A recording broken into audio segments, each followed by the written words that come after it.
ঠিক কি না? এই তো হলো অবস্থা আমাদের। আমাদের ইমানের এই তো হালত। দখল হতে হতে মসজিদ পর্যন্ত দখল হয়ে গেছে, কমিটি পর্যন্ত সুখর হয়ে গেছে। ঠিক কিনা বলেন? কমিটির সভাপতি নামাজের ধার ধারে না, গাঁজা খায়, আছে না নাই? মদ খায়, থাপড়া মসজিদ থেকে বের করে দেওয়া দরকার। জুলুমের একটা মাত্রা আছে। কষ্ট পাচ্ছেন আপনারা? ইন্নামা ইয়া'মুরু মাসাজিদাল্লাহ মান আমানা বিল্লাহ। মসজিদের দায়িত্ব পালন করবে তারাই যারা নামাজ কায়েমের সংগ্রাম করবে, ঈমান আনবে, আল্লাহ ছাড়া কাউকে ভয় পাবে না। আর মসজিদ কমিটির সভাপতি সে মোষ কি হাইব্রিড জাতের মোষ, 2 ইঞ্চি মোটা। শয়তান কয় তোর চাইতে আমার মোষ আরো ছোট। এরকম মোসাড়ু আছে না নাই? আল্লাহ কয় দাড়ি ছোট, দাড়ি রাখ, ও দাড়ি কাইটা মোষ থুয়ে আছে না নাই? আমার নবীজি দাড়িওয়ালা না মোষওয়ালা? বাস এটাই তো লেভেল, এটাই তো লেভেল। আমার নবীজি দাড়িওয়ালা, আমিও দাড়িওয়ালা। আমি দাড়িওয়ালার অনুগামী হব, ঠিক কিনা?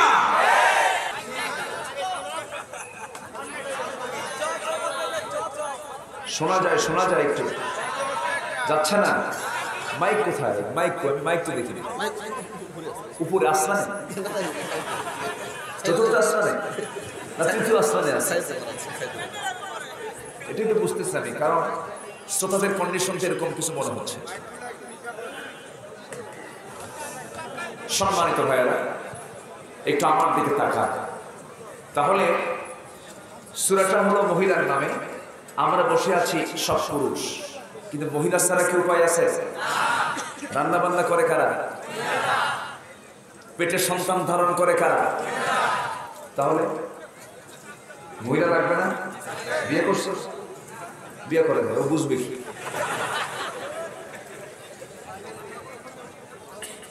মহিলা লাগবে, কারণ আদম জান্নাতে একা থাকতে পারেন নাই। থাকতে পারছেন?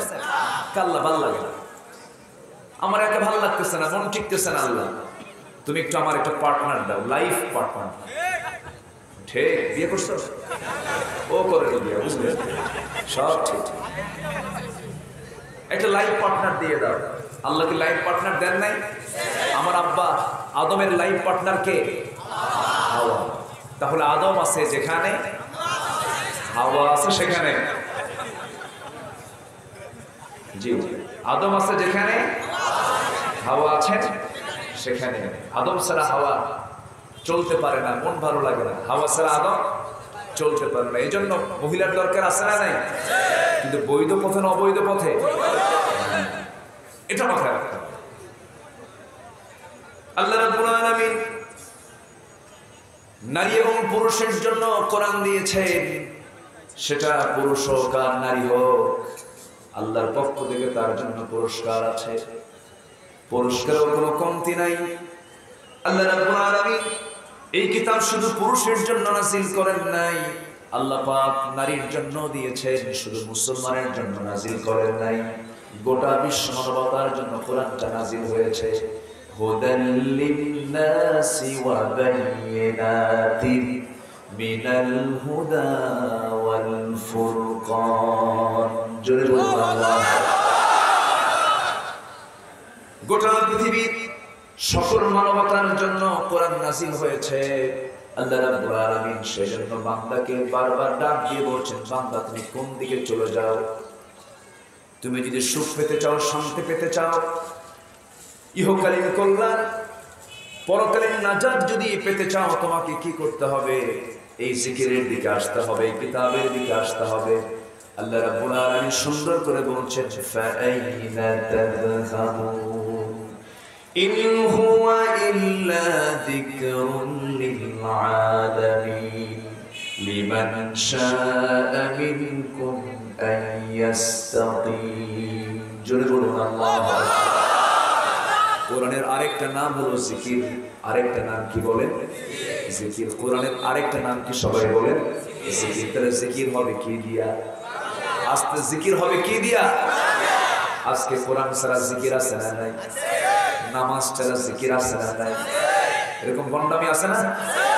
মঞ্চ ওঠে জিকির করতে করতে মাইক নাই, আছে না? জিকির করতে করতে কি বলবো, আমার লজ্জা লাগে। হারে ইসলামটা কি তারা কত খেলতামাশাই বানিয়ে দিয়েছে। ইসলাম তো এমন কিছু, এরকম উদ্ভ্রান্তের মতো এমন কোন সিমটম আমরা কোন হাদিসেও পাই নাই, কোন সাহাবাদের জীবনেও আমরা পাই নাই। এরকম তো আমরা কোথাও দেখলাম না। আমার রাসূল জিকির করতেছিলেন, সাহাবায়ে কেরাম লাফালাফি করতেছিল, এরকম তো কোথাও পাই নাই। যেটা অসামঞ্জস্যপূর্ণ, তার সাথে ইসলামের কোন সম্পর্ক থাকতে পারে না। বরঞ্চ কি হয়, কোরআন যখন তেলাওয়াত হয় ঈমানটা তরতাজা হয়ে যায়। জোরে বলি সুবহানাল্লাহ। মোবাইলে চার্জ চলে যায়, চার্জার দিয়ে চার্জ দিলে যেমন ফুল চার্জ হয়ে যায়, ব্যাটারি চার্জ পেয়ে গেল। কোন বান্দার যদি ঈমানের একটু ঘাটতি থেকে যায়, বুঝতে হবে তার কোরআন তেলাওয়াতের চার্জ কমে গেছে। আমার ভাইয়েরা, ঈমানের চার্জ দেওয়ার জন্য কোরআনটা দরকার। কিন্তু দুঃখজনক হলো সত্য, অধিকাংশ মায়েরা আজ থেকে 15 বছর আগে গ্রামীণ জীবনে আমরা লক্ষ্য করে দেখেছি, 20 বছর আগে সকালবেলা ফজর পরে যখন মসজিদ থেকে বের হতাম, প্রত্যেকটা ঘরের ভিতর থেকে গুনগুন করে দাদি নানির কোরআন তেলাওয়াতের আওয়াজ কানে আসতো না? আজকে এগুলো আওয়াজ কি ভাবির মুখ থেকে আসে নাকি? এখন আসে সিরিয়াল। এখন কি আসে? এখন সিরিয়াল চলে আসে, তাও কি বাংলা না হিন্দি? এই সমস্ত সিরিয়াল গুলো আসার কারণে সেই তেলাওয়াতের সুরগুলো আমাদের কানে আর আসে না, কোরআন তেলাওয়াত গুলো আমরা শুনতে পাই না। যে দেহে, যে সমাজে কোরআন তেলাওয়াতের প্রচলন বেশি, সেই সমাজে সেই দেহে কোনো রোগ আসবে না, সেই দেহে রোগের পরিমাণ কমে যাবে, কম হবে। এই জন্য আমরা জীবনটাকে সাজিয়ে নিব কোরআন দিয়ে। কোরআনটা আমরা তেলাওয়াত করব নিয়মিত নিয়মিত, আস্তে না, নিয়মিত নিয়মিত। কোরআনটা আমরা নিয়মিত, যেমন আমাদের খাবার গ্রহণ করতে হয়, নিয়মিত যেমন আমাদের সমস্ত কাজগুলো করতে হয়, কোরআনটাকে আমরা নিয়মিত তেলাওয়াত করব। তবে নামাজ না পড়লেও চলবে। নামাজ পড়তে হলে কোরআন তেলাওয়াত লাগে কিনা বলে? লাগে। আমার ভাইরা, আমার বন্ধুগণ, অনেক কথা আছে, আস্তে আস্তে করে বলতে যাচ্ছি, বলতে যাব ইনশাআল্লাহ। আমাকে সময় দেওয়া যায়? সবাইকে আমাকে সময় দিবেন? সময় দিবেন? এসেছে ঠাকুর গায়ে। কোন ঠাকুর তো দেখতেছেন, সবচেয়ে মুসলমান, বলি আলহামদুলিল্লাহ। তবে যারা ঠাকুর, আমরা তাদেরকে হেয় করি না, আমরা তাদেরকে ছোট চোখে দেখি না, তারা মানুষ। আমার দেশে বসা, আমার দেশে ঠাকুর, মোল্লা, আমার দেশে ব্রাহ্মণ, আমার দেশে মাওলানা, আলেম ওলামা একই সঙ্গে বসবাস করে, হাজার বছরের ঐতিহ্য। বলি আলহামদুলিল্লাহ। হাদিস এসেছে, কোন মুসলিম সমাজে যদি কোনো অমুসলিম কোনো পরিবার থাকে, একটা পরিবার যদি থাকে যেটা অমুসলিম, অন্য ধর্মের, মুসলিম সমাজের দায়িত্ব হলো ঝড়ের রাতে একটা পাখি যেমন ঝড়ের কবল থেকে বাঁচানোর জন্য পাখিটা পাখা দিয়ে তার ছানাগুলোকে, বাচ্চাগুলোকে যেরকম আগলে রাখে বৃষ্টি ঝড় থেকে, ঠিক তেমনি মুসলিম সমাজের দায়িত্ব হলো ওই সমস্ত সংখ্যালঘু অন্য ধর্মের মানুষকে এরকম করে পাহারা দেওয়া। এটার নাম ইসলাম। এটার নাম কি বলেন? আর জন্য এটার নাম কি? ইসলাম। কিন্তু এই ইসলামের সৌন্দর্যকে নষ্ট করার পায়তারা করছে, অপচক্রান্ত করছে এমন কুচক্রী মহল আছে না নাই? আমরা সজাগ থাকবো। জোরে বলি ইনশাআল্লাহ, আর জোরে বলি ইনশাআল্লাহ। হাজার বছরের সম্প্রীতির এক অন্যতম মডেল হলো বাংলাদেশ। মন্দির আমার দেশে আছে না নাই? আছে না?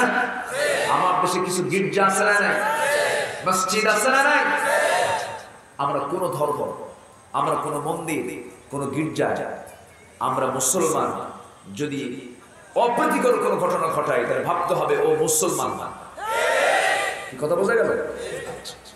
আমি এসেছি আপনাদের এই চাঁদ মাখা মুখ দেখতে পেলাম, আমি দারুণ খুশি, আমি দারুণ আনন্দিত। আমি ঠাকুরগাঁয়ে এসেছি আরো 13 বছর আগে, 14 বছর আগে। মাঝে 2 বছর কি যেন ছিল, করোনা।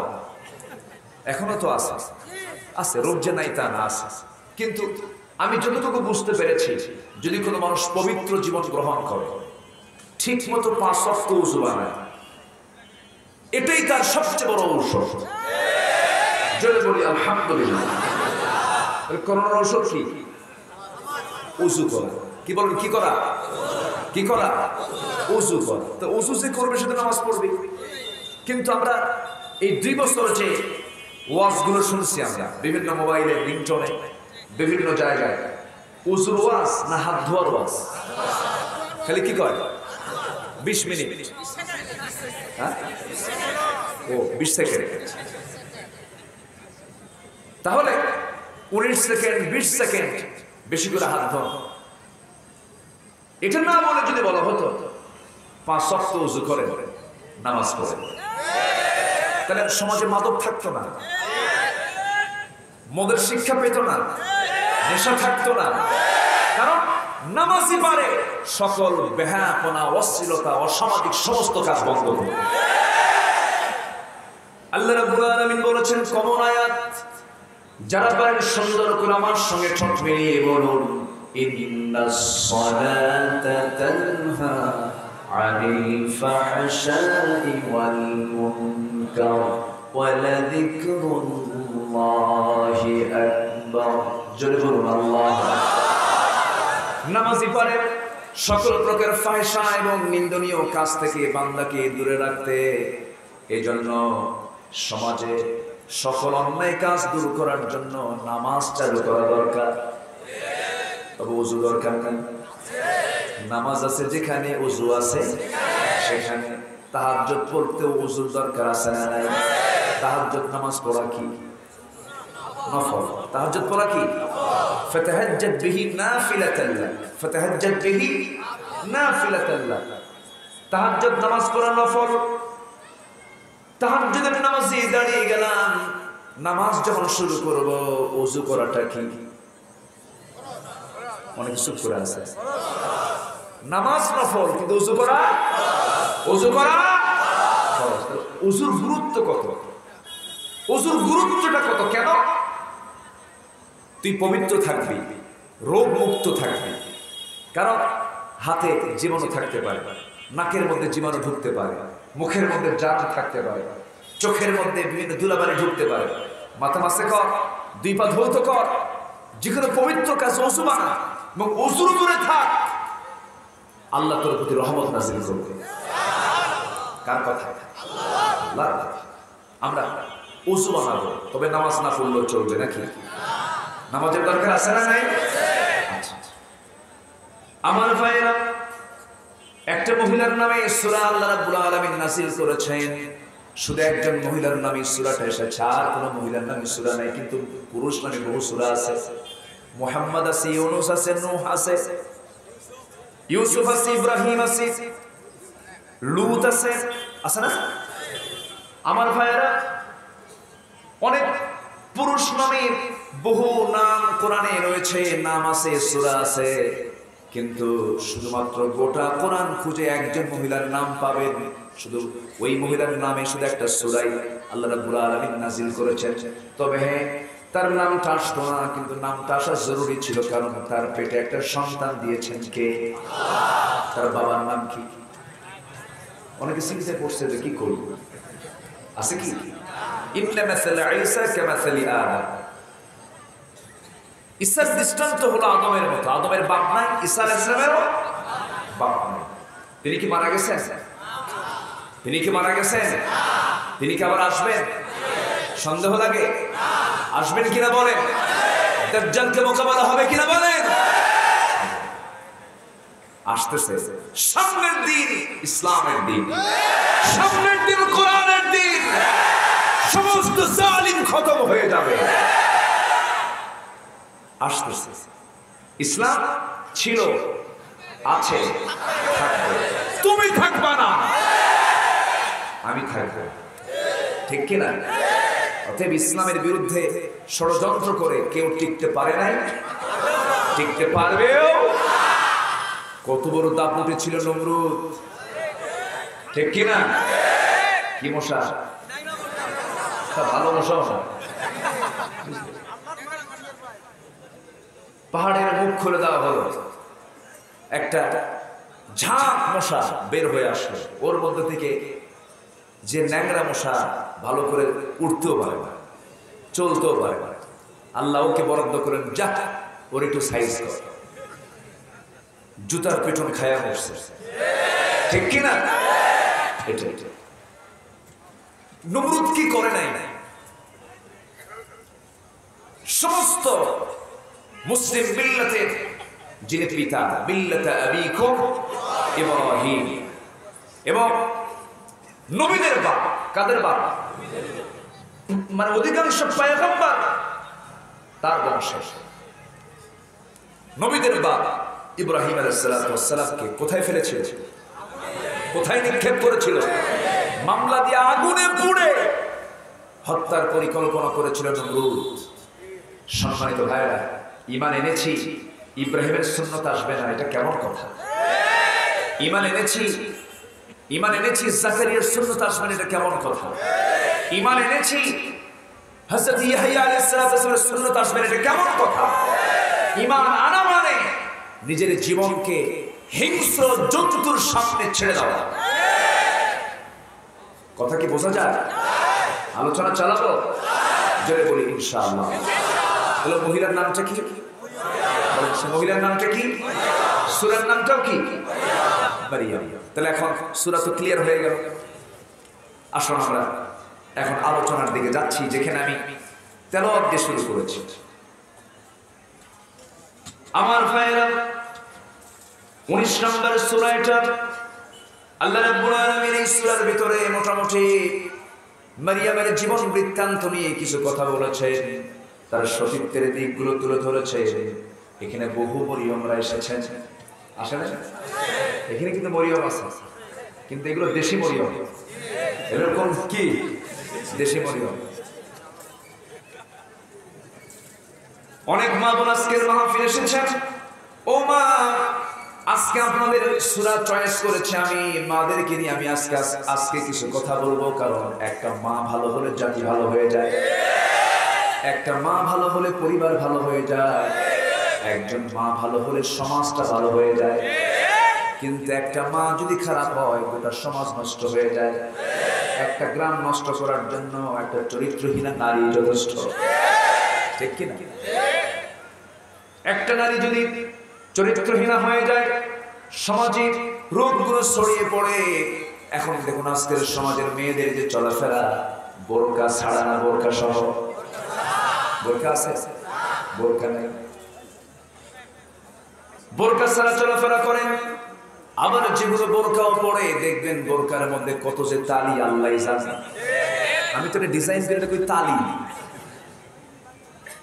কত যে তার পাটটার কোনো শেষ নেই। এত ডিজাইন, এত কারুকার্য খচিত। আপনি বোরকাটা পরলেন, বোরকার উদ্দেশ্য হলো আপনার সৌন্দর্যকে পরপুরুষের সামনে না দেখানো। কিন্তু বোরকা পরে যদি পরপুরুষকে আকৃষ্ট করতে চান, ওটা বোরকা পরা হবে না, ওই জাতীয় বোরকা পরা যাবে না। চাকচিক্যপূর্ণ এমন কোন বোরকা না পরাই ভালো আপনার জন্য। কারণ একটা মহিলা যখন বাইরে বের হয়ে যাবে, যেন কাকের মতো দেখা যায়। কাকের হাত, পা, চোখ, গা সব কিছু সাদা না কালো, যেন এমন একটা কালো একটা বোরকা কাপড় পরে তিনি বের হবেন, যেন কিছুই না দেখা যায়। এমন একটা কাপড় তার থাকবে, এমন একটা ড্রেস পরে তিনি বাইরে বের হবেন, যেন তাকে সম্মান করবে, শ্রদ্ধা জানাবে, তার প্রতি শ্রদ্ধাবোধ চলে আসবে। কিন্তু আজকের মেয়েরা এরকম পোশাক পরে তারা বের হতে চায় না। তারা বুঝতে চায় আমার সৌন্দর্য সমাজের মানুষ দেখুক, আমার দিকে আকৃষ্ট হোক। এটা কি সমাজকে রোগ মুক্ত করা না রোগ যুক্ত করা? কি বলেন? রোগ যুক্ত করা। আমার কথা কি বুঝতে কষ্ট হচ্ছে আপনাদের? কারো কোনো অসুবিধা নাই তো? জোরে বলি ইনশাআল্লাহ। মায়েরা বসছে কোথায়? মায়েরা আছে কোথায়? ডান পাশে। মায়েরা আছে তো নাকি? না আমি এমনি বলতেছি। পুরুষ মহিলা সমান? সমান না বেশি? হ্যাঁ বেশি। হ্যাঁ এটা বেশি বলতে হবে না, কম হলেও বেশি বলতে হবে। মারা আগায়, মারা সবসময় এগিয়ে আছে। কোন কাছে মা আগায় নেয়? সব কাছেই তো মা আগায় আছে। ভালো, আল্লাহ তুমি মাদেরকে কবুল করে নাও। জোরে বলি আমিন। আমি কোন দিন যে মসজিদে ইমাম সাহেব মহিলা হয়ে আল্লাহ, এটাই শুধু পাস। নামাজ হবে? ওরকম করলে নামাজ হবে? এটা মাথায় রাখবে। আমার মায়েরা, আপনাদেরকে নিয়ে আমি আজকে একটু কথা বলতে চাই, কারণ আপনি ঠিক, সমাজ ঠিক, পরিবার ঠিক, সব ঠিক হয়ে যাবে, কিন্তু এই কপালটা দিয়া সেজদা দিয়ে কার কাছে? আসতে বলবেন না, কার কাছে? আল্লাহর কাছে। কাকে খুশি করি আমরা? আওয়াজ করা যাবে না, আপনি আওয়াজ দিয়েন না। যার যে কাজ সে করুক, বাধা দিয়ে দেন। আচ্ছা কথা বলে কেউ? কে আওয়াজ দেয়? কথা বলা যাবে, মুখ দিয়ে কাজ করে। আবার কথা বলে।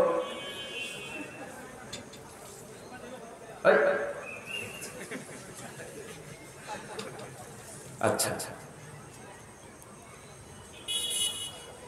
মায়েরা যারা মাহফিলে আসছেন, আমি তাদেরকে বলবো, এই কপালটা কার জন্য? আসতে বলুন কার জন্য?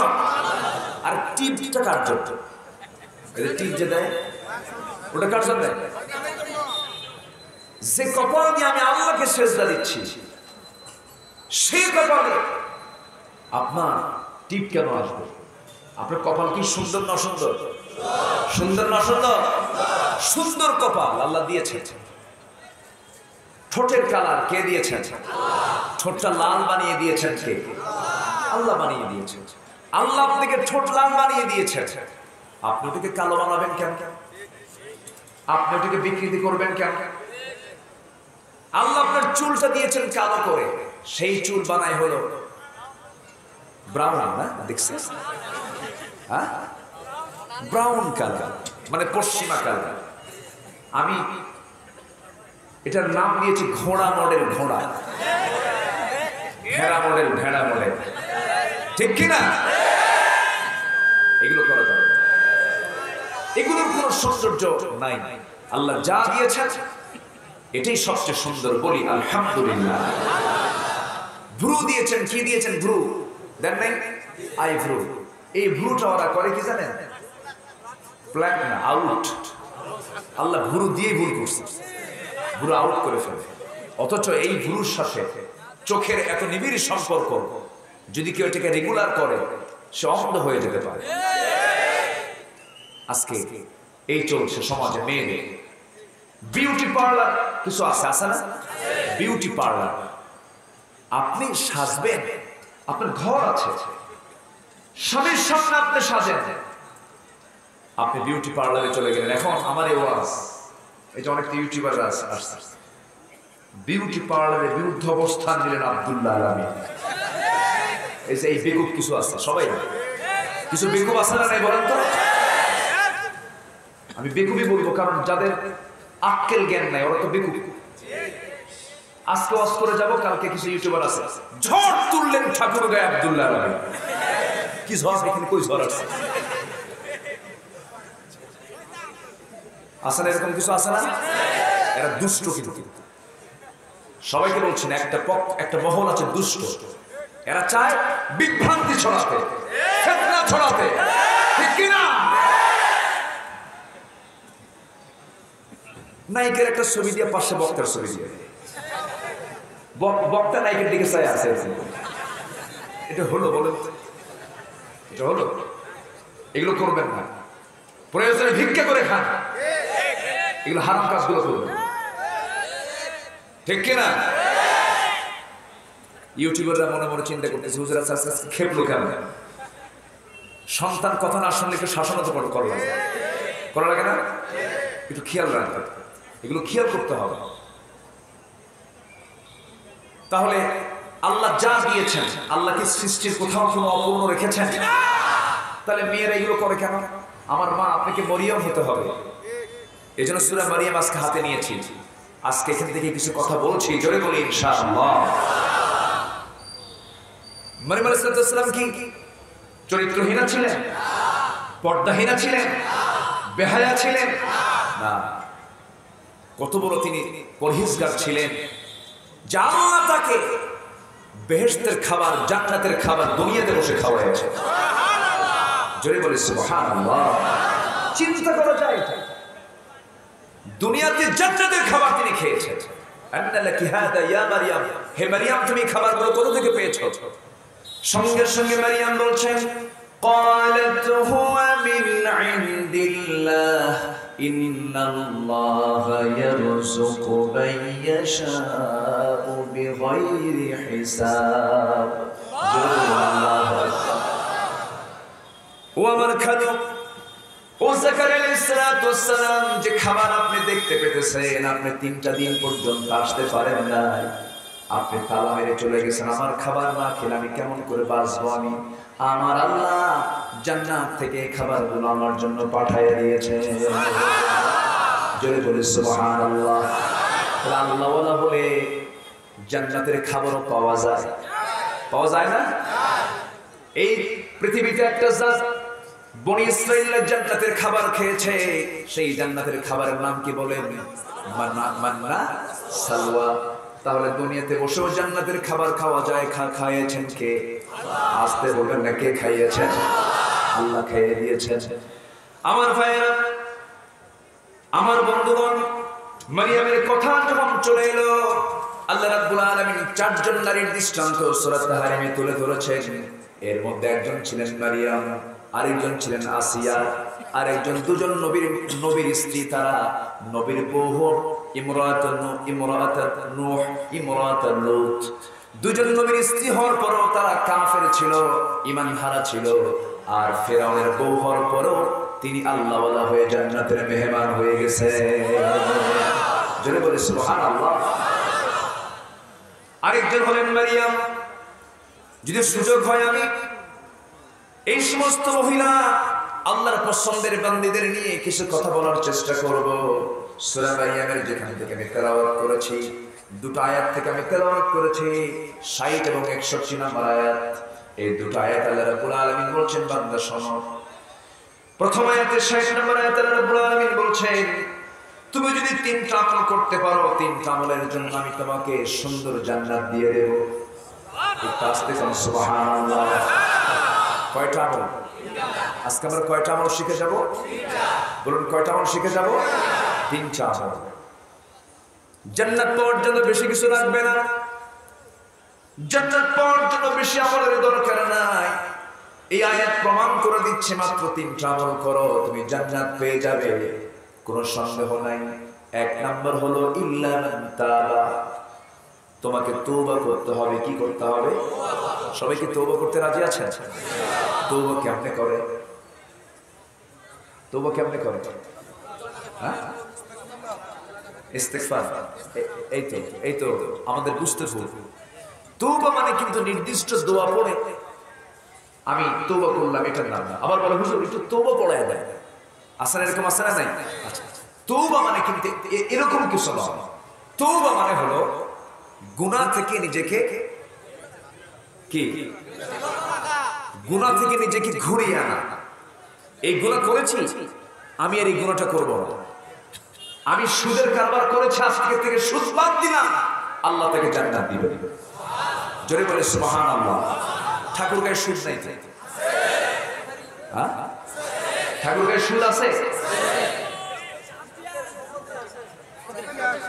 আছে। সুদ খাওয়া কি? আরো জোরে, সুদ খাওয়া কি? আমার দেশে সুদ খাওয়া কি? কই, কোথায় আমার দেশে সুদ খাওয়া হারাম? সুদ খাওয়া যদি আমার দেশে হারাম হতো, কেউ কি সুদ খেতে পারত? সুদ খেতে পারত? কোরআনে সুদ খাওয়া হারাম। আমার দেশের কোথাও আইনে সুদ খাওয়া হারাম না, এজন্য সুদ চলছে। ঠিক কিনা বলেন?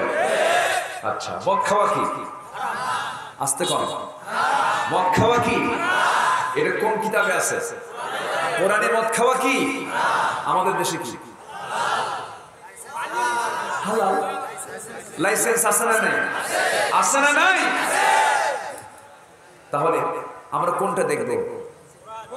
লাইসেন্স দেখবো না কোরআন দেখবো? তাহলে এখন পজ করবেন কেমন? আমাদেরকে বলা হয় যে হুজুর আপনি কোরআনের বাইরে যাবেন না, আপনি কোরআন দিয়ে কথা বলবেন। কোরআন দিয়ে যদি কথা বলি তাহলে তো লেগে যায়, ঠিক কিনা? কোরআন ভালো, আমরা ভালো, ঠিক কিনা? এই জন্য গায়ে লাগে। আমরা যদি ভালো হতাম তাহলে শুনলে ভালো লাগতো। যাদের ভালো লাগে না ওরা কোরআন ওয়ালা নয়। সম্মানিত ভাইরা, কেউ উঠবেন না এই সময়, কারণ সুদের ওয়াজ হচ্ছে। কিন্তু যদি কেউ ওঠেন ভাববো ওটাই সুদ খায়। খবরদার কেউ নড়বেন না, এখন নড়লে ভাববো যে ওটা সুদ খায়। কষ্ট হচ্ছে আপনাদের? তাহলে কয়টা আমল শিখে যাবো আজকে আমরা? 3টা। এই 3টা আমল শিখে আমরা নিজের জীবনকে সাজাবো। বেশি আমল লাগবে না। আমার নবীর কাছে একজন সাহাবী এসে বলছেন, ইয়া রাসূলুল্লাহ, আমাকে বেশি আমল দিবেন না, মাত্র একটা আমল শিখায়া দেন। আমি একটা আমল করি জান্নাত পেতে চাই। রাসূল বললেন, আজকে থেকে তুমি মিথ্যা ছেড়ে দাও, তুমি জান্নাত পেয়ে যাবে। ওই সাহাবী চিন্তা করে, এত সস্তা আমল, ঠিক আছে, মিথ্যা কথা আজকে থেকে আর জীবনে বলবো না। কিন্তু ওই সাহাবীর মধ্যে 3টা বদঅভ্যাস ছিল: চুরি করা, জিনা করা, মদ খাওয়া। চুরি করে একদিন রাতের বেলা চুরি করে পরের দিন সকালবেলা আসছে নবীর দরবারে। রাসূল বললেন, সাহাবী গত রাতে কি করেছো? চুরি করছে, আর জীবনে চুরি করবো না। কথা বলছেন। আবার পরে রাতে মদের বোতল নিয়ে সকালবেলা হাজির হয়েছেন। রাসূল বললেন, গতকালকে তুমি কিসের বোতল হাতে নিয়েছিল? হুজুর, মদের বোতল, আর জীবনে মদ খাবো না। রাতের বেলা সেনা নারীর সামনে যাওয়ার পরে পরের দিন নবীর সামনে গিয়ে হাজির হলে রাসূল বলেন, গত রাতে তুমি কার সামনে দাঁড়িয়েছিল? হুজুর, আল্লাহর কসম করে বলছি আপনি সত্যি আল্লাহর পয়গম্বর। জোরে বলুন সুবহানাল্লাহ, আর জোরে বলুন সুবহানাল্লাহ। ভালো হওয়ার জন্য বেশি কিছু লাগে নাকি? বেশি কিছু লাগে না। একটু প্ল্যান করতে হয়, তওবা করতে হয়, ঘুরে দাঁড়াতে হয়। তুমি ঘুরে দাঁড়াও, সোজা হয়ে যাও, আর কি করো? ফাকিম ওয়াজহাকা লিদ-দীন হানিফান ফিতরাতাল্লাহিল্লাতী ফাতারান-নাস আলাইহা লা তাবদীলা লিখালকিল্লাহ যালিকাদ-দীনুল কাইয়্যিম ওয়ালাকিন্না আকসারান-নাস লা ইয়া'লামুন। দাঁড়িয়ে যাও। কার দিন নিয়ে? আসতে বলো না, কার দিন নিয়ে? একনিষ্ঠ হবে আল্লাহর দিনকে হাতে সাথে নিয়ে তুমি দাঁড়িয়ে যাও। দিনকে তুমি শক্ত করে ধরে ফেলো। দিন গ্রহণে কোনো প্রকার বক্রতা সৃষ্টি করো না। আর নামাজে দাঁড়িয়ে দাঁড়িয়ে দোয়া করো। সবাই আমার সঙ্গে ঠোঁট মিলিয়ে চিৎকার মেরে মেরে বলেন, ইহদিনাস সিরাতাল মুস্তাকিম صراط الذين أنعمت عليهم غير المغضوب عليهم ولا الضالين। এরপরে আরো জোরে, কোরআনের আলোকিত বুঝে দাও, হাদিসের যথাযথ জ্ঞান দাও, কোরআনের আলোকিত বুঝে দাও। জোরে বলি আমিন, আরো জোরে আমিন। আজকে জাতি যদি কোরআন বুঝতো, আজকে কোরআন যদি জাতির সামনে যদি সঠিকভাবে উপস্থাপন করা হতো, সমাজে মদের বোতল থাকতো না। যুবকরা আজকে ইয়াবা হাতে নিত না, আজকে যুবকরা ধ্বংস হতো না, যুবকরা আজকে ধ্বংসের দ্বার প্রান্তে পৌঁছতে পারত না। যুবক, মোবাইল হাতে নেওয়ার আগেই তোমাকে ভাবতে হবে মোবাইল তুমি দেখবা, তোমাকে আল্লাহ দেখবে, ঠিক কিনা? আজকে অনলাইনে যুবক ইন করার সঙ্গে সঙ্গে সে চরিত্রহীন হয়ে যাচ্ছে। এগুলো খেয়াল করার দরকার প্রতিটি পরিবারের আছে না নাই? আসতে বলবেন না, আছে না নাই? খেয়াল করতে হবে এগুলো। সম্মানিত ভাই, বসো। সম্মানিত বন্ধুগণ, এই জন্য আল্লাহ বলছেন, শোনো, তোমার জন্য আমি জান্নাত রেখে দিয়েছি, তিনটা কাজ তুমি করবা। এক নম্বর হলো তুমি তওবা করবা। কার কাছে?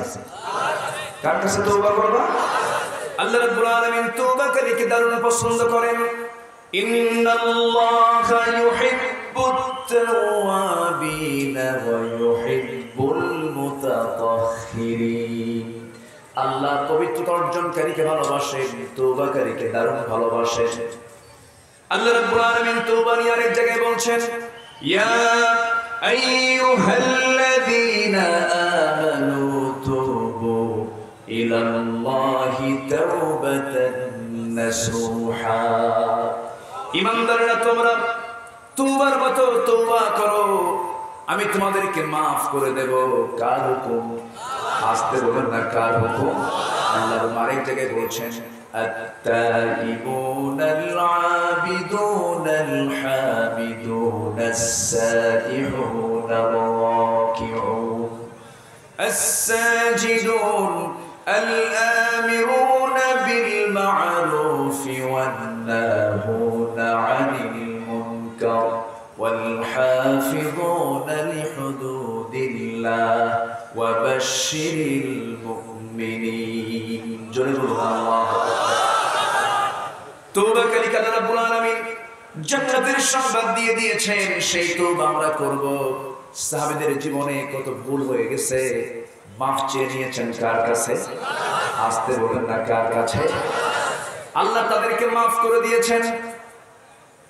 আমার বন্ধুগণ, অসংখ্য দৃষ্টান্ত আল্লাহ রাব্বুল আলামিন রেখে দিয়েছেন। এই ক্ষেত্রে আমার আলোচনাগুলো শুনছেন কিনা জানি না, আজকে আমি মাদেরকে একটা অর্ধেক পার্টে রেখে দিয়েছি, কারণ মারা জানতে পারলে অনেক উপকার হবে সমাজের জন্য। কি লোক যাচ্ছে না আসতেছে? লোক কি আসে না যায়? আহে না যাহে?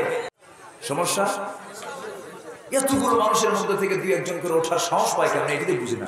সবাই যদি ধরে ধরে কি অবস্থা? এই বসো। কি এক নাম্বার? কোন নাম্বার নাই। কিসের নাম? একটু বসো। যাত্রার মঞ্চে গেলে পরে যাত্রার সামনে বসলে পেশাব লাগলে ওঠে না, অন্যের জুতার টান মেরে জুতার মধ্যে কামড় আছে না? আমরা কোরআনের বাগানে বসেছি, আমরা একদম মেজর প্রবলেম ছাড়া আমরা যদি বসে থাকি, রহমতের ফেরেশতারা আমার আপনার জন্য দোয়া করতেছে। জোরে বলে সুবহানাল্লাহ। আমার মায়েরা, ভুল হয়ে যেতে পারে, কিন্তু মাফ চেয়ে নেব আল্লাহর কাছে। ভুল হবে বান্দার, মাফ করবেন কে? ভুল করার যোগ্যতা বান্দাকে দিয়েছেন, আর গুনাহ মাফ করার যোগ্যতা কার? আল্লাহ আমাকে মাফ করে দিবেন, অবশ্যই মাফ করবেন না কেন?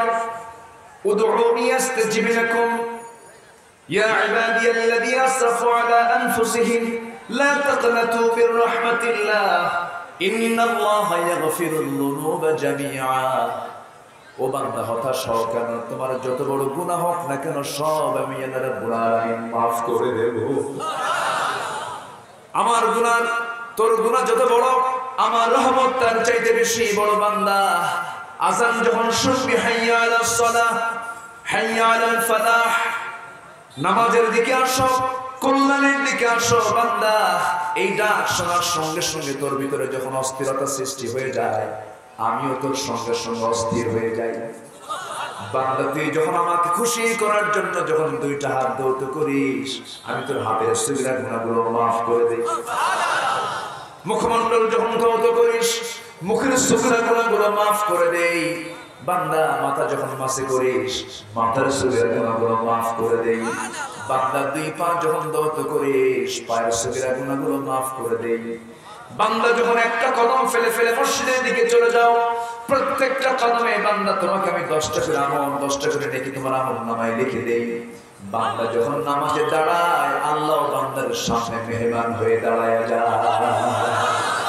একটু আস্তে করে সুবহানাল্লাহ, আরো জোরে সুবহানাল্লাহ। আমরা কি আল্লাহর সঙ্গে কথা বলতে রাজি? আল্লাহর সঙ্গে কথা বলতে রাজি? আল্লাহর কাছে চাইতে রাজি? নামাজ বাদে না নামাজে? বলেন বলেন কিসে? আমার ভাইরা, আমাকে অনেকে খুঁজতে চান, খোঁজার জন্য এখন 1 নম্বর মাধ্যম হলো হ্যালো দিয়ে কেমনে পাওয়া যায় মোবাইল নাম্বারটা আমরা খুঁজি আগে, তাই না? মোবাইল নাম্বারে যদি হুজুরকে পেয়ে যাই, অমুক বন্ধুকে পেয়ে যাই, অমুক লোককে পেয়ে যাই, মোবাইল নাম্বার আমরা তালাশ করি। কিন্তু আল্লাহর মোবাইল নাম্বার আছে না নাই? আসতে বলবেন না আছে না নাই? আমার আল্লাহর মোবাইল নাম্বারটা আছে, ঠিক মতো ডায়াল করতে হবে, তাহলে আল্লাহর সঙ্গে কথা বলা যাবে। 11টা ডিজিট দিয়ে একটা মোবাইল নাম্বার, যদি এর মধ্যে 10টাই ঠিক আছে একটা ব্যাঠিক যাবে নাকি? যাবে যাবে যাবে যাবে। আমরা আল্লাহর সঙ্গে কথা বলতে চাই, ঠিকই আছি, কিন্তু নাম্বারটা ঠিক নাই। কেমন করে ঠিক থাকলো? মাত্র একটা নাম্বার দিয়ে আল্লাহর সঙ্গে কথা বলতে চাই। 7 দিনের 5 ওয়াক্ত নামাজ বা শুধু জুমার নামাজ দিয়ে কথা বলবো, আছে না নাই? বলেন তো আছে না নাই? শুধু জুমার দিনে 2 রাকাত নামাজ দিয়ে আমরা আল্লাহর সঙ্গে কথা বলতে চাই, কিন্তু ভুল ডায়াল হয়ে গেছে। আল্লাহর সঙ্গে কথা বলার জন্য কয় ওয়াক্ত নামাজ? আসতে বলবেন না, কয় ওয়াক্ত নামাজ? 5 ওয়াক্ত নামাজ। আমার আল্লাহর নাম্বার হলো 5টা, 2 4 4 3 4। যদি কোনো বান্দা 2 4 4 3 4 এই 5টা ফরজ যদি সম্পূর্ণ করতে পারে সুন্দর করে, নামাজের আরকান, নামাজের শুরুত, নামাজের আহকামগুলো ঠিক রেখে, তাদিল তারতিব সব ঠিক রেখে যদি বান্দা নামাজ পড়তে পারে, নামাজের সমস্ত হকগুলো আদায় করতে পারে, আল্লাহর কসম করে বলি বান্দার সঙ্গে আল্লাহর দিদার মেরাজ হয়ে যাবে। জোরে বলি সুবহানাল্লাহ। যার নামাজে দাঁড়ায় বিরক্তি আসে, যার নামাজে দাঁড়ায় মনে হয় নামাজটা কখন শেষ করব, যে মুসল্লি ইমামের পিছনে নামাজ পড়তে যায়, ইমামের লম্বা কেরাতকে বিরক্তিকর মনে করে ভাবতে হবে ওর মধ্যে মুনাফিকি ঢুকছে। কি ঢুকছে? এই টিবলটা আমাকে খুব ডিস্টার্ব করতেছে, এই আওয়াজ, এটাই বন্ধ করতে পারলেন না? আমার ভাইয়েরা, আমার বন্ধুগণ, আমার ভাইয়েরা, আমরা যদি আল্লাহর সঙ্গে যদি কথা বলতে চাই, অবশ্যই নামাজটাকে সুন্দর করব। আমরা নামাজকে সুন্দর করে আদায় করার চেষ্টা করব। যার নামাজ যত সুন্দর হবে তার ঈমানটা তত সুন্দর হয়ে যাবে, ঠিক কি না? কোন মুসল্লি যদি ইমামকে নামাজ পড়তে দেখে নামাজটা লম্বা হয়ে গেছে, নামাজটা অনেক দীর্ঘ হয়ে গেছে, যদি এমনটা মনে হয় ইমামের নামাজ এত লম্বা হলো আমার ভালো লাগতেছে না, তখন ভাবতে হবে তার ঈমানের মধ্যে ভুলটি ঢুকেছে, সমস্যা ঢুকেছে। আমি 2019 সালে লাস্ট হজে গিয়েছিলাম, মাকে সাথে নিয়েছিলাম, বাবাকে সাথে নিয়েছিলাম, আমার স্ত্রী সস্ত্রী গিয়েছিলাম, 4 জন মিলে। ফজর নামাজে মাকে নিয়ে গেলাম, মাকে মেয়েদের সাইডে রেখে দিলাম, মা মেয়েদের পাশে তিনি নামাজে চলে গেলেন, আমি নামাজে দাঁড়ালাম। একজন ইমাম, মদিনার ইমাম, তিনি নামাজ পড়াচ্ছেন, তার বয়স 90 বছর পার হয়ে গেছে। ইমামের বয়স কত? 90 পার হয়ে গেছে। ইমাম নামাজ শুরু করে দিলেন, ফজর নামাজ, ফজরের 2 রাকাত ফরজ নামাজ তিনি যখন শুরু করলেন, দেখতে পেলাম 2 রাকাত নামাজ শেষ করতে সময় লেগেছে মাত্র 29 মিনিট। কত মিনিট? 29 মিনিট দিয়ে যদি আজকে আমার দেশের কোন মসজিদে ইমাম যদি ফজর পড়ায়, নামাজও শেষ, বলবো যে টান টপলা বাঁধেন, কাম তো নাই, ঠিক কি না? এই তো হলো অবস্থা আমাদের, আমাদের ইমানের এই তো হালত। দখল হতে হতে মসজিদ পর্যন্ত দখল হয়ে গেছে, কমিটি পর্যন্ত সুখর হয়ে গেছে, ঠিক কিনা বলেন? কমিটির সভাপতি নামাজের ধার ধারে না, গাঁজা খায়, আসে না নাই? মদ খায়, থাপড়া মসজিদ থেকে বের করে দেওয়া দরকার। জুলুমের একটা মাত্রা আছে, কষ্ট পাচ্ছেন আপনারা? ইন্নামা ইয়া'মুরু মাসাজিদাল্লাহ মান আমানা বিল্লাহ, মসজিদের দায়িত্ব পালন করবে তারাই যারা নামাজ কায়েমের সংগ্রাম করবে, ঈমান আনবে, আল্লাহ ছাড়া কাউকে ভয় পাবে না। আর মসজিদ কমিটির সভাপতির সে মোষ কি হাইব্রিড জাতের মোষ, 2 ইঞ্চি মোটা। শয়তান কয় তোর চাইতে আমার মোষ আরো ছোট। এরকম মোষাড়ু আছে না নাই? আল্লাহ কয় দাড়ি ছোট, দাড়ি রাখ, ও দাড়ি কাইটা মোষ থুয়ে আছে না নাই? আমার নবীজি দাড়িওয়ালা না মোষওয়ালা? বাস এটাই তো লেভেল, এটাই তো লেভেল। আমার নবীজি দাড়িওয়ালা, আমিও দাড়িওয়ালা, আমি দাড়িওয়ালা কোনো গামে হবে, ঠিক কিনা? সে মোষগুলো কি? আমার কিছু মোষাড়ু আছে, কিছু দরবেশ আছে। দরবেশ বলবো না, ভণ্ড বলবো, আল্লাহ জানে। সে মোষও বড়, দাড়িও বড়, বগলের চুলও বড়, নিচের দিকে আর গেল। এরকম কিছু আছে না নাই? কোন দিকে যাবে? সম্মানিত ভাইয়েরা, সম্মানিত বন্ধুগণ, কষ্ট পেয়ে যাচ্ছেন মনে হয় আপনারা নাকি? মসজিদগুলো আজকে আবাদ শূন্য হয়ে আছে। মসজিদের তত্ত্বাবধান তো তারাই করবে যাদের ঈমান আছে। 7 দিন নামাজ পড়ে না, শুক্রবারে সভাপতির পথটা ঠিক রাখার জন্য কোনো মতো নামাজে আসে, আছে না নাই? তাও সে মশান কি রাতের বেলা মদ খাইছে তো চোখ লাল টকটকা, আছে না? বালা মান কাসাবা সাইয়্যাতান ওয়া হাতাত বিহি খাতিআতুহু, যে পাপ করে পাপ তাকে ঘেরাও করে ফেলে, পাপের চিহ্ন তার চেহারায় ফুটে ওঠে। যে বিড়ি খায় ঠোঁট চিহ্ন, ঠিক কি না? বিড়ি খোরের চিহ্ন কোথায়? ঠোঁটে। ঠোঁট দেখে বলা যায় এটা বিড়ি খাওয়া।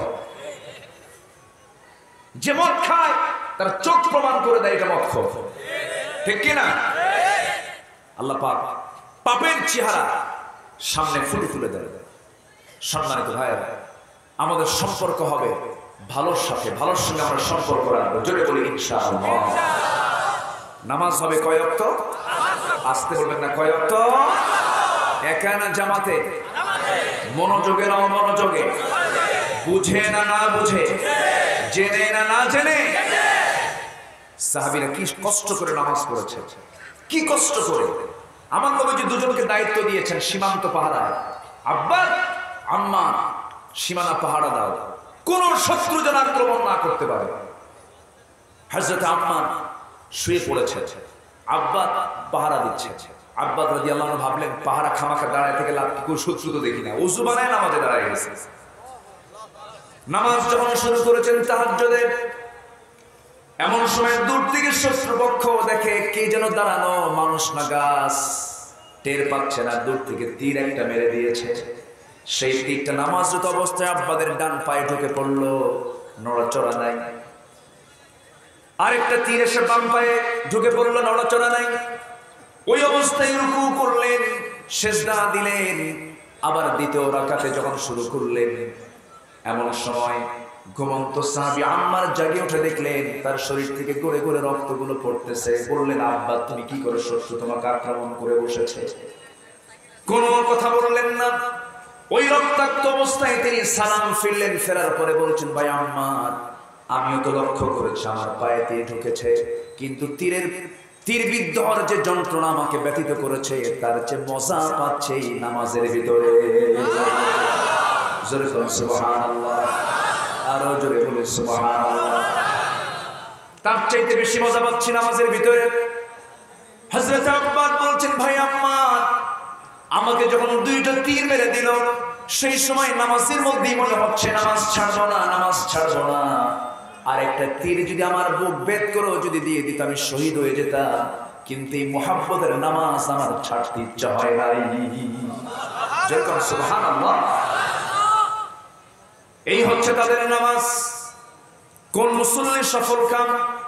আল্লাহ রাব্বুল আলামিন বলেন قد أفلح المؤمنون الذين هم في صلاتهم خاشعون। জোরে বলুন আল্লাহু আকবার। খুশুর সঙ্গে যারা নামাজটা পড়ে, রুকুটা লম্বা করে, সিজদা লম্বা করে, বান্দা যখন সূরা ফাতিহা পড়ে, আল্লাহ বান্দার সামনে দাঁড়ায় বলেন, বান্দা তুই আমার কাছে কি চাস, প্রাণ খুলে চা।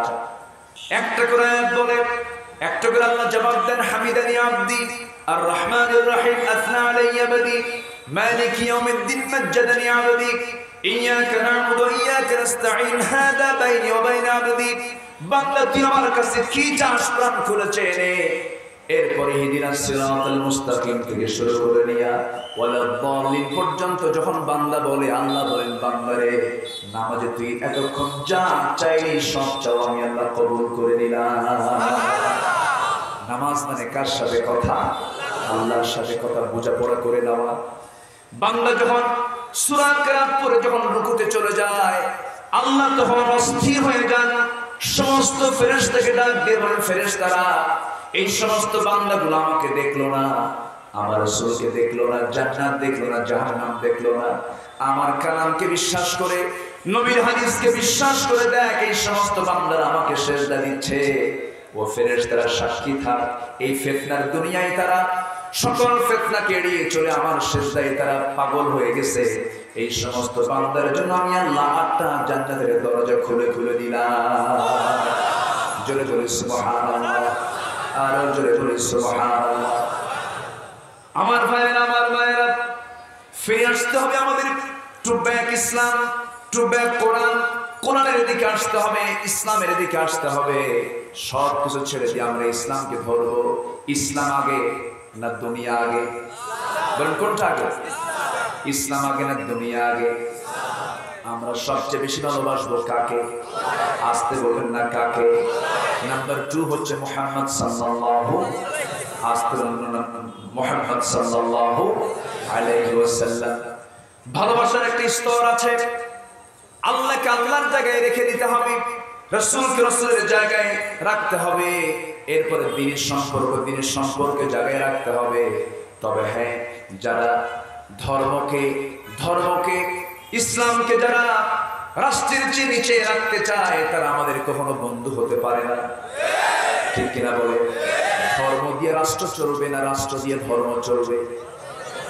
হ্যাঁ, বলেন বলেন বলেন বলেন। ধর্ম দিয়ে রাষ্ট্র চলবে না, রাষ্ট্র দিয়ে ধর্ম চলবে। ধর্ম দিয়ে, ধর্ম আগে না রাষ্ট্র আগে? আগে ইসলাম আগে। আগে কি? আরো জোরে, আগে কি? ইসলাম। তবে হ্যাঁ, সকল ধর্মের স্বাধীনতা ইসলাম দিয়েছে, এতে কোনো সন্দেহ নাই। কষ্ট পাচ্ছেন আপনারা? দোয়া করে দিই নাকি?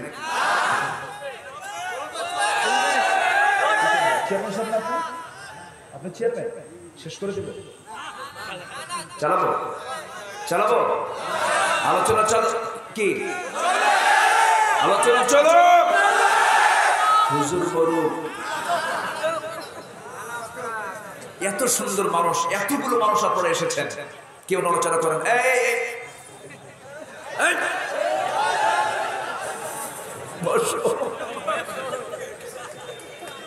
আমার একটা তবিয়ত হলো কি জানেন? আমার সামনে থেকে একজন লোক যদি ওঠে, আমার আলোচনার সামনে হেরে যাবে, কেউ উঠবেন না। এত বড় মাহফিল আপনার জীবনে যা আর পাবেন, গ্যারান্টি আছে? আসতে গ্যারান্টি আছে? এতগুলো মানুষকে বাড়িতে দাওয়াত দিতে পারবেন? এতগুলো মানুষকে নিয়ে একসঙ্গে দোয়া করতে পারবেন? তো এই লোভনীয় জায়গা থেকে আপনি যান কেন? বসে আমরা 3টা আমল শিখে যাব। কয়টা আমল চলতেছে? কয় নাম্বার? 1 নাম্বার, আমরা তওবা করব কার কাছে? বলেন কার কাছে? আল্লাহর কাছে। আল্লাহর কাছে তওবা করে নেব। অবশ্যই আল্লাহ মাফ করবেন না কেন? গুনাহ করবে বান্দা, মাফ করবেন আল্লাহ। গুনাহ করবে আল্লাহ, অনেকে তো আল্লাহ গুনাহ বান্দার হয়ে যাবে। এখানে কেউ বুক উঁচু করে কি বলতে পারবে না, হুজুর আই ক্যান চ্যালেঞ্জ, আমার কোনো গুনাহ নাই? আছে এরকম কেউ বলতে পারবেন? গুনাহ, মানুষের গুনাহ হবে, ফেরেশতার গুনাহ করার কোনো যোগ্যতা নাই। আল্লাহ পাক মানুষকে গুনাহ করার যোগ্যতা দিয়েছেন। হতাশ হওয়া যাবে না, গুনাহ তো হতেই পারে, কিন্তু যে বান্দার চোখে পানি, আল্লাহ তাকে মাফ করে দিবেন। জোরে বলে সুবহানাল্লাহ। যে চোখটি কাঁদে আল্লাহর ভয়ে, দিনের প্রহরায় রাত জেগে খাটে, তুমি কি জানো সেই দুটি চোখ যাবে না কখনো জাহান্নামে। জোরে বলি আল্লাহু আকবার। আমরা কাঁদবো কার জন্য? আল্লাহর জন্য। সাতটা সমুদ্রের পানি অথই জলরাশি, সাতটা সমুদ্রের পানি দিয়ে জাহান্নামকে কখনো নিভানো যাবে না, কিন্তু আমার দু ফোঁটা চোখের পানি দিয়ে সাতটা জাহান্নাম নিভানো যাবে। জোরে বলি সুবহানাল্লাহ। এই জন্য আমরা বেশি করে কাঁদবো। চোখের পানির মূল্য অনেক। এই চোখের পানিটাকে আমরা আল্লাহর ভয়ের জন্য খাস করে দেব। শেষ রাত্রিতে সবাই ঘুমাবে, আর ইমানদাররা জেগে শেষ রাত্রে নামাজে দাঁড়ায়া চোখের পানি ফেলে ফেলে কাঁদবে। আমার নবীজি কোন রাত তাহাজ্জুদ বাদ যায় নাই। আমার নবীজি শেষ রাত হলে পরে তিনি নামাজে দাঁড়ায় যেতেন, কারণ মিনাল লাইলি ফাতাহাজ্জাদ বিহি নাফিলাতান লাক কুমিল লাইলা ইল্লা কালিলা নিসফাহু আও ইনকুস মিনহু কালিলা। আমার নবীজি শেষ রাতে দাঁড়ায় যেতেন, নামাজে দাঁড়াতেন। আমার নবীজির কোনো গুনাহ ছিল না, আমার নবীর কোনো গুনাহ ছিল না, কিন্তু সবচেয়ে বেশি সিজদা তিনি দিয়েছেন, সবচেয়ে বেশি রুকু তিনি করেছেন, সবচেয়ে বেশি কেঁদেছেন তিনি। আমার নবীজি এত পরিমাণ কেঁদেছেন, এত পরিমাণ তিনি সিজদা দিয়েছেন, এত লম্বা সময় তিনি রুকুর মধ্যে থেকেছেন। চক্ষু লাল হয়ে যেত, কপাল ফুলে যেত, হাঁটুগুলো ফুলে যেত। আম্মা জান আয়েশা একদিন বলে ফেললেন, ইয়া রাসূলুল্লাহ আপনি এত কাঁদেন কেন? আল্লাহ তো আপনাকে সব মাফ করে দিয়েছে। কোন এক রাতের আমার নবীজি সিজদায় পড়ে কাঁদতেছেন, এক পর্যায়ে তার নড়াচড়া বন্ধ হয়ে গেছে। আম্মা জান আয়েশা সেই সময় একটা চিমটি কাটলেন, আমার নবীজি নড়ে উঠলেন। নামাজ শেষ হয়ে গেল, সিজদা শেষ হলো। আম্মা জান আয়েশা বলছেন, ইয়া রাসূলুল্লাহ আপনার তো সব কিছু মাফ, আপনি তো অস্থির হয়ে যান কেন? রাসূল বলছেন, আয়েশা আল্লাহ যদি আমাকেও পাকড়াও করেন, আমিও নাজাত পাওয়ার কোনো সুযোগ পাবো না। আমার ভাইয়েরা, সেই কঠিন দিন সামনে সবার আছে না নাই? সবার সামনে সেই কঠিন দিনগুলো আছে। এমন কঠিন দিনের কথা আমরা মনে করব। একজন মহিলা সাহাবীর কথা মনে হয়ে গেল। একজন মহিলা সাহাবী ভুল করে ফেলেছেন, জিনার কাজ করে ফেলেছেন। বিবাহিতা একজন নারী জিনা করার পরে ওই মহিলার মধ্যে অনুতপ্ততা চলে আসলো, অনুশোচনা চলে আসলো। ওই মহিলা করলেন কি? আমার নবীর দরবারে সোজা চলে গেলেন। সোজা চলে গিয়ে বলছেন, ইয়া রাসূলুল্লাহি আমি তো বড় একটা পাপ করেছি। কি পাপ বড়? তিনি বলছেন, ইয়া রাসূলুল্লাহ আমি তো জিনা করেছি। রাসূল বলেন, না তুমি জিনা করো নাই। না হুজুর আমি জিনা করেছি। না তুমি করো নাই। সত্যি সত্যি আমি জিনা করে ফেলেছি। রাসূল বললেন, তুমি নিজেই সাক্ষী হয়ে গেছো।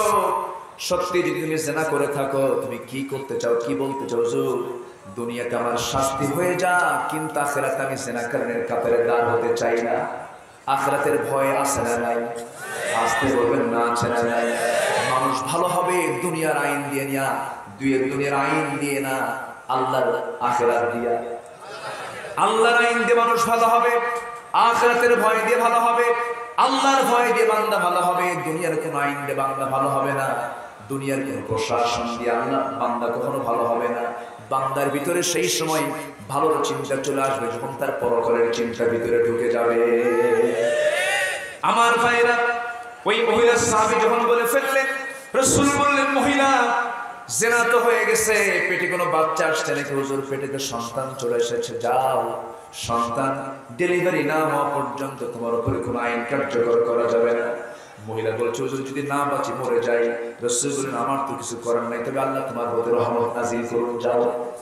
আমার নবীজি তার জন্য দোয়া করে দিলেন। মহিলা চলে গেলেন বাড়িতে। সিজদার পরে সিজদা দিচ্ছেন, রুকুর পরে রুকু করছেন, কাঁদতে কাঁদতে বেকরার হয়ে যাচ্ছেন, আল্লাহর কাছে কাঁদতেছেন আর বলছেন, আল্লাহ আমারে মাফ করে দে। এটার নাম তওবা। এটার নাম কি বলে? তওবা। এটার নামই হলো তওবা। ওই মহিলা কাঁদতে কাঁদতে এক পর্যায়ে তিনি অস্থির হয়ে গেলেন। 9টা মাস চলে গেল, সন্তান ডেলিভারি হয়ে গেল। 3 দিন 4 দিন 2 দিন পরে নয়, সন্তান ডেলিভারি হওয়ার মাত্র 1 দিন পর নবীর সামনে গিয়ে হাজির। আসামি হাজির। আসামি ধরার জন্য পুলিশ লাগছে নাকি? জেলখানা লাগছে নাকি? সব কার হয়? আসতে বলবেন না কার হয়? জাতিকে শিক্ষা একটাই দিয়ে দাও, সেটা হলো আল্লাহর হয়। ঠিক কিনা? সব বই ছাড়ো, কোরআনটা ধরো। রাজি আছেন কারা কারা? হাত তুলে তুলে দেখা।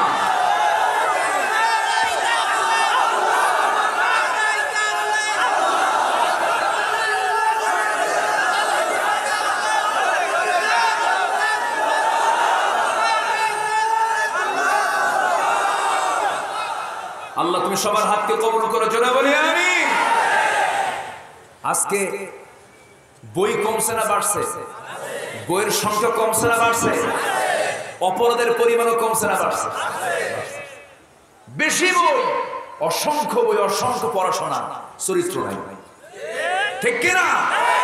সব বই দিয়ে চরিত্র ভালো হবে না। চরিত্র ভালো হওয়ার জন্য, আপনার সন্তানের ভবিষ্যৎকে সুন্দর আলোকিত করার জন্য অসংখ্য বই লাগবে না, একটা বই আল্লাহর কালাম যথেষ্ট, যথেষ্ট, যথেষ্ট।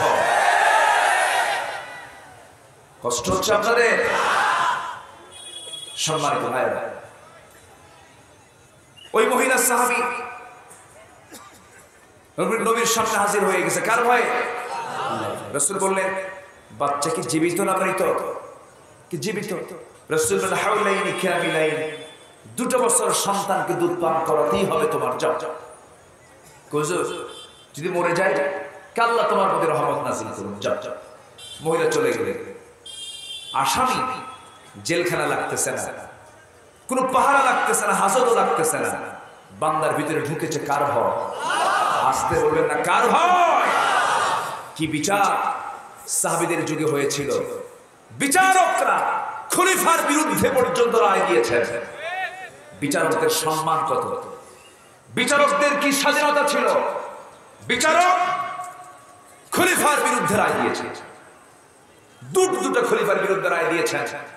কাজী শুরাইহ ইবনুল হারিস আল কিন্দি রাহমাতুল্লাহ আলাইহি, ইয়েমেনি বংশোদ্ভূত একজন তাবেঈ ছিলেন। তিনি রাসূলকে দেখেন নাই, কিন্তু 2জন খলিফার বিরুদ্ধে তিনি রায় দিয়েছিলেন। একজন ওমর, আরেকজন সাইয়েদনা আলী রাদিয়াল্লাহু তাআলা আনহু। হযরত ওমর ফারুক রাদিয়াল্লাহু আনহু একজনের কাছ থেকে একটা ঘোড়া কিনলেন। কি কিনলেন? ঘোড়া। সেই ঘোড়া কিনে ঘোড়ার উপরে চড়ে ঘোড়া দাপড়ায় 2 মাইল যেতে না যেতে ঘোড়া চলে না। ঘোড়ার পাটা সবকিছু হয়ে গেছে, আর পারতেছে না। ঘোড়াটা ফেরত নিয়ে এসে ঘোড়াওয়ালাকে বলতেছে, এই বিক্রেতা, তুমি আমাকে অচল ঘোড়া দিয়েছ, এই ঘোড়া আমি নেব না।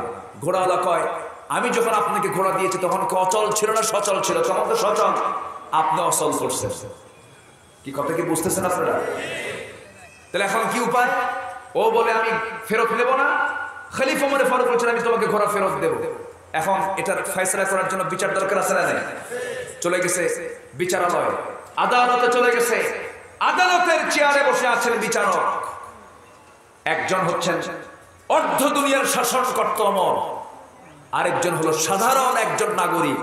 চিন্তা করেন, চিন্তা করুন। এবার শুনতেছেন দুপক্ষের কথা। কাজী শুরাইহ 60 বছর তিনি বিচারকের দায়িত্ব পালন করেছেন। 117 বছর তিনি হায়াত পেয়েছিলেন। হযরত ওমর ফারুক বললেন, কাজী শুরাইহ, মাননীয় আদালত, এই ঘোড়াটা আমার সঙ্গে চিটারি করে বিক্রি করা হয়েছে। কেন? অসল ঘোড়া আমার কাছে বিক্রি করছে। নষ্ট ঘোড়া চলে না, ঘোড়া দাঁড়ায় না, ঘোড়া চলতে পারে না, দৌড়াতে পারে না।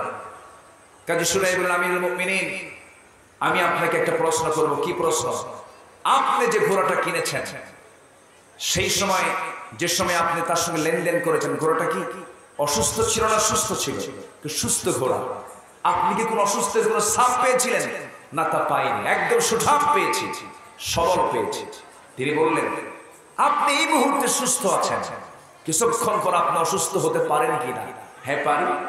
ঘোড়া কিছুক্ষণ আগে সুস্থ ছিল, আপনি পাওয়ার পর অসুস্থ হয়ে গেছে, আপনি ঘোড়া ফেরত দিতে পারেন না। আপনি আমিরুল মুমিনিন হতে পারেন, কিন্তু আমি আপনার পক্ষে রায় দিতে পারবো না, কারণ আপনার চিন্তা এখানে আমার কাছে নেগেটিভ মনে হচ্ছে। আল্লাহু আকবার বলবেন না? হযরত ওমর ফারুক তিনি এটাতে তো রাগ করার কথা, বরঞ্চ তার রায় সন্তুষ্ট হয়ে বললেন, কাজী শুরাইহকে এই সিম্পল এই জায়গার বিচারক না বানায় আমি তাকে সেন্ট্রাল বিচারক বানায় দিলাম। আল্লাহু আকবার বলেন। বিরুদ্ধে রায় দিলে প্রমোশন বাড়ে।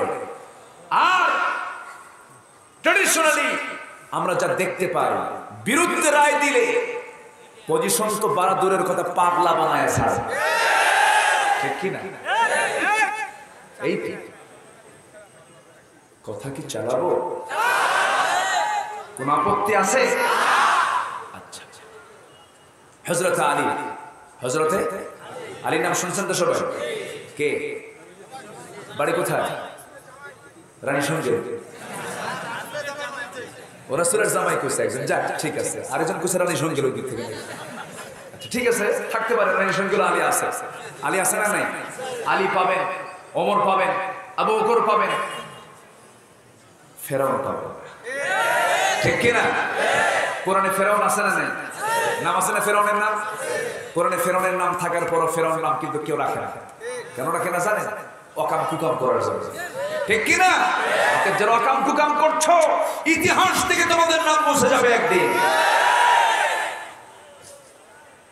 আমার ভাইরা, আল্লাহর কসম করে বলি, আমি কখনো কোন ব্যক্তি কেন্দ্রিক আক্রোশ নিয়ে কোনো কথা বলিনি। আমি আদব ইনসাফকে সামনে রেখে যেটা হক কথা সেটা বলার চেষ্টা করি। কারো গায়ে যদি লেগে যায় আমার তো কিছু করার নেই, ঠিক কিনা? আমি কি এখানে কোনো দলীয় এজেন্ডা নিয়ে এসেছি? আমি ইসলামকে সামনে রেখে, কোরআনকে সামনে রেখে কথা বলছি। যদি কারো না ভালো লাগে তাহলে ভাবতে হবে ওর মধ্যে সমস্যা আছে। কোরআনে কোনো সমস্যা আছে বলেন তো? কোরআনে কোনো সমস্যা আছে? সম্মানিত ভাই, হযরত আলী কি মানুষ ছিলেন! আল্লাহু আকবার। আমার নবীজির জামাই এমন জামাই, যে জামাইয়ের ঘরও নাই, বাড়িও নাই। আল্লাহু আকবার বলবেন না? ঘর নাই, বাড়ি নাই। রাসূল এমন জামাই চয়েস করেছেন যার কোনো ঘর বাড়ি নাই। আর আমরা জামাই চয়েস করতে গিয়ে কি দেখি? বাড়ি কয়তলা আছে, কয় বিঘা জমি আছে, মঙ্গল গ্রহে অফিস আছে কিনা, কি কথা কি বুঝতে?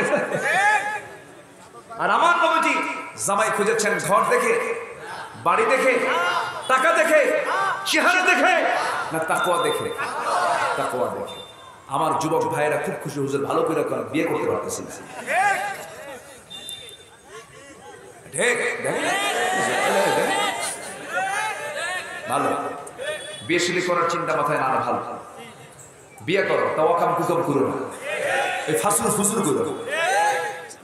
দরজার সিপাই, গাছের সিপাই, দেওয়ালের সিপাই লুকোচুরি করো, পুকুচু করে বলো আব্বা বিয়ে করো।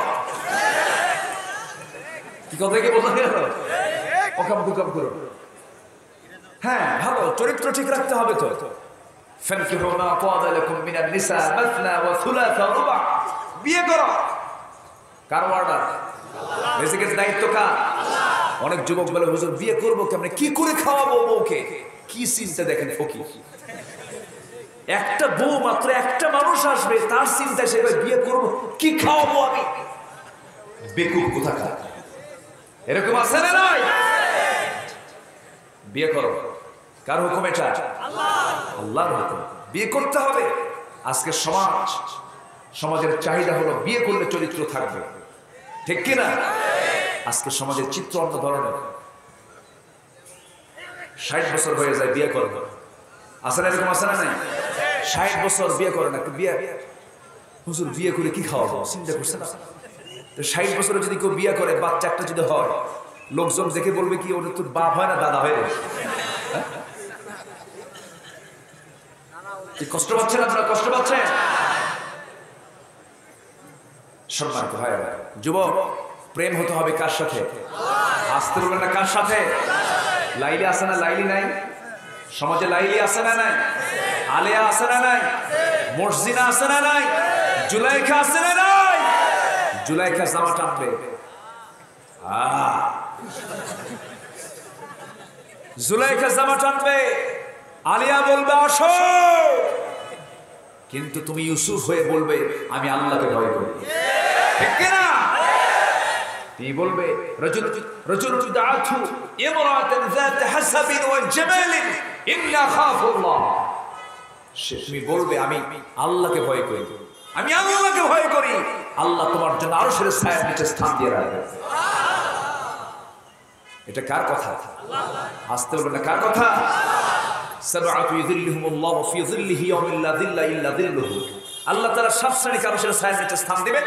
এক নম্বর শ্রেণী হলো ইমামুল আদিল, ন্যায় বিচারক। আল্লাহু আকবার। নাম্বার 2 হলো শাবুন নাশা ফি ইবাদাতিল্লাহ, ওই যুবক যে গোটা রাত ইবাদতে কাটায় দেয়। জোরে বলে সুবহানাল্লাহ। নাম্বার 3 হলো ওই যুবক যে যুবককে প্রেমের প্রস্তাব দিলে সে বলে আমি কাকে ভয় করি? আল্লাহকে ভয় করি। আমার ভাইরা, আমার নবীজি হযরত আলীর সঙ্গে তার মেয়েকে বিয়ে দিলেন।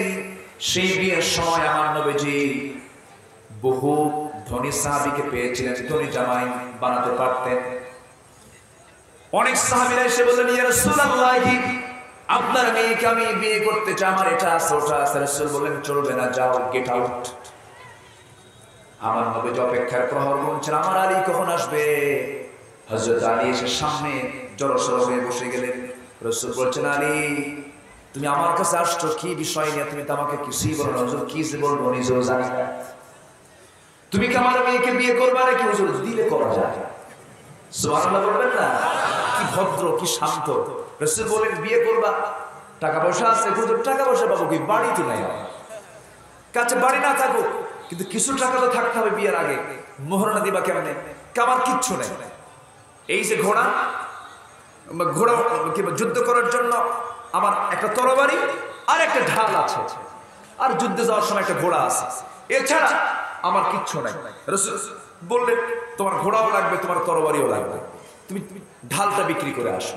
ঢাল বিক্রি করতে গেছে সকালবেলা, 7 সকালে কাস্টমার সামনে ওসমান রাদিয়াল্লাহু তাআলা, তিনি বলছেন, আলী তুমি এত 7 সকালবেলা তুমি ঢাল বিক্রি করতে আসছো, সমস্যা কি? আমার সমস্যা হলো আমার বিয়ে ঠিক হয়ে গেছে। কার সাথে? আপনার শালীর সাথে। কি কথা কি বুঝতেছেন আপনারা? হযরত ওসমান বললেন, তাই ঠিক আছে, এই যে ঢাল কিনলাম, টাকা দিলাম, যাও। কয়েক হাত যেতে না যেতে পিছন দিকে ওসমান বলছেন, যে আলী তুমি এইদিকে আসো, আমি তোমাকে ঢালটা গিফট করলাম, উপহার দিলাম, কারণ তুমি আমার কিছুক্ষণ পর ভাইরা হয়ে যাচ্ছ, তুমি এখন এই মুহূর্তে আমার হবু ভাইরা। যা যা। ঢালও নিলেন, টাকাও নিলেন। নবীর সামনে গিয়ে দাঁড়ালেন। রাসূল ঢাল থেকে বললেন, আলী মনে হয় বিক্রি হয়নি। হুজুর বিক্রি হয়েছে তো। ঢাল হাতে কেন? ঢাল বিক্রি করছে যার কাছে, সে আবার আমাকে উপহার দিছে। কে? ওসমান। নৌকা খুঁজে পাওয়া নাই। জোরে বলি আলহামদুলিল্লাহ। রাসূল কি মজার মানুষ ছিলেন না? খুব মজার মানুষ ছিলেন। আমার নবীজি এক সাহাবীকে মনমরা অবস্থায় দেখলেন। রাসূল বলেন, তোমার সাহাবী তোমার মনমরা কেন? হুজুর আমার খুব শখ বিয়ে করবো, কিন্তু বিয়ে তো কেউ দেয় না। রাসূল বিয়ে দেয় না মানে? কত মহিলা দেখলাম, কেউ আমার পছন্দ করে না, আমি কালো মানুষ। রাসূল বলেন, আমি তোমার ঘটক হলাম, যাও, তোমার বিয়ে হবে। কার সাথে? এই মদিনার সবচেয়ে সুন্দরী নারীর সাথে, যাও। একটু আস্তে করে সুবহানাল্লাহ। আমার নবীর কথা কি বাস্তব হবে না? হয়ে যাবে। সাহাবী বলেন, ইয়া রাসূলুল্লাহ সত্যি তো বলছেন? আমি কি মনে করো তুমি? তোমার বিয়ের দায়িত্ব আমি নিলাম, যাও, চলে যাও, ইবনে ওহাবের কাছে যাও। ইবনে ওহাবের একটা মেয়ে আছে, তার সঙ্গে তোমার বিয়ের বন্দোবস্ত হয়ে যাবে, তুমি চলে যাও। আমি তোমাকে একটা চিঠি লিখে দিচ্ছি। চিঠি প্রস্তুত করে তার হাতে দেওয়া হলো। চিঠিখানা নিয়ে মশান একখান নিয়ে চলে গেছে নিজেই মেয়ের বাড়িতে। মেয়ের বাবার কাছে গিয়ে বলছে, ইবনে ওহাব এই যে চিঠি পড়ো, তাড়াতাড়ি ব্যবস্থা করো। জোরে খান আল্লাহু আকবার। চিঠিখানা হাতের মধ্যে নিয়ে যখন দেখছেন যে এটা রাসূলের পক্ষ থেকে চিঠি, রিসালাতুন আযীমা, সম্মানজনক চিঠি, আমার নবীজি দারুণ খুশি হলেন। আমার নবীজি এই মানে চিঠি পেয়ে মেয়ের বাপ দারুণ খুশি হলেন। খুশি হয়ে বলছেন, ঠিক আছে, রাসূল যখন চিঠি পাঠাইছে, আমার মেয়েকে নিয়ে চিন্তা করছে, আমি বাবার পক্ষ থেকে আমার কোনো ক্লেম নেই, কোনো না সুযোগ শব্দ নেই, তবে তুমি একটু কালো তো, আমার মেয়েটা চাঁদের মতো সুন্দরী, দেখি আমার মেয়েটাকে প্রস্তাব দিই। মেয়ের বাবা মেয়ের কাছে গিয়ে যখন দাঁড়াইছে, মেয়ের চোখে পানি টলমলো, মেয়ে কান্দে। মেয়ের কান্না দেখে বাবা বলছে, বাবা আমি তোমাকে ওই ছেলের সঙ্গে বিয়ে দেব না, তোমার মনে হয় পছন্দ হয় নাই। এবার মেয়েটা মুখ খুলে বলছে, বাবা এমন প্রস্তাব তুমি দাও কেন? এই জাগতিক জীবনে আমার একটাই বিয়ে হবে, সেটা হলো আমার নবীর পছন্দ করা সেই ছেলেটার সাথে। দিন আগে না চেহারা আগে? আস্তে দিন আগে না চেহারা আগে? অনেক স্বামী আছে কালো, বউ আছে ধলা। ধলা বইয়ের ভিতরে অহংকার আছে না নাই? আসতে বলবেন না, আছে না নাই? একটু স্বামীটা কালো হয়ে গেছে, খাটো হয়ে গেছে, বউটা সুন্দরী হয়ে গেছে। সুন্দরী বইয়ের বড়াই দেখে কে? মাঝামাঝি গন্ডগোল লাগলে কয়, শোনো তুমি আমার স্বামী হও ঠিক আছে, কিন্তু তোমার চেহারা আমার চেহারার দিকে একটু তাকায় দেখো তো, তোমার চেহারা একটা আয়নার সামনে নিয়ে দেখো তো, একটু ভালো করে দেখো, তোমার সঙ্গে যে আমার বিয়ে হয়েছে তোমার 14 গোষ্ঠীর কপাল। এরকম কথা বলা লোক আছে না? কথা বলা মহিলা আছে না? মা, এমনটা বলা যাবে না, কারণ চেহারা সুন্দর করেছেন কে? মুহূর্তের মধ্যে ক্যান্সার দিতে পারেন কে? মুহূর্তের মধ্যে ওই রূপ মাটির সঙ্গে মিশিয়ে দিতে পারেন কে? রূপের বড়াই করা যাবে। আমার মায়েরা, ওই মহিলা যখন এই প্রস্তাব দিলেন, বাপ খুশি হয়ে বাইরে বের হয়ে বলছে, ও সাহাবী, তোমার কপাল খুলে গেছে, আমিও রাজি, আমার মেয়েও রাজি। সেই কালো সাহাবীর নাম হলো সাদ আল আসওয়াদ আস-সুলাইমি। দৌড়ে দৌড়ে নবীর দরবারে গিয়ে বলছেন, ইয়া রাসূলুল্লাহি, মেয়ে রাজি, মেয়ের বাপ রাজি, আমিও রাজি। হুজুর তাড়াতাড়ি বিয়ের বন্দোবস্ত করেন। রাসূল বললেন, ও সাহাবী, বিয়ে যে করবা টাকা আছে নাকি? হুজুর, টাকার দায়িত্ব আমার দিলে জীবনে বিয়ে হবে না, আমার কাছে কিচ্ছু নেই। রাসূল বললেন, বিয়ে করবা তুমি, টাকা কে দেবে? হুজুর আপনি দেন। জোরে বল সুবহানাল্লাহ। রাসূল কত ফ্রি ছিলেন। রাসূল বললেন, সাহাবী তুমি চিন্তা করো না, ব্যবস্থা করতেছে আমি। ও ওসমান, এদিকে আসো। ওসমানকে ডাকা হলো। ওসমান রাদিয়াল্লাহু আনহুর কাছ থেকে 200 দিরহাম নিলেন। নোমান নামে একজন সাহাবীর কাছ থেকে 200 দিরহাম নিলেন। 400 দিরহাম জমা করে তিনি বলছেন, ও সাদ, যাও, এই টাকাটা দিলাম, মদিনার বাজার থেকে বিয়ের বাজার করে না, আগামীকালকে তোমার বিয়ে হয়ে যাবে।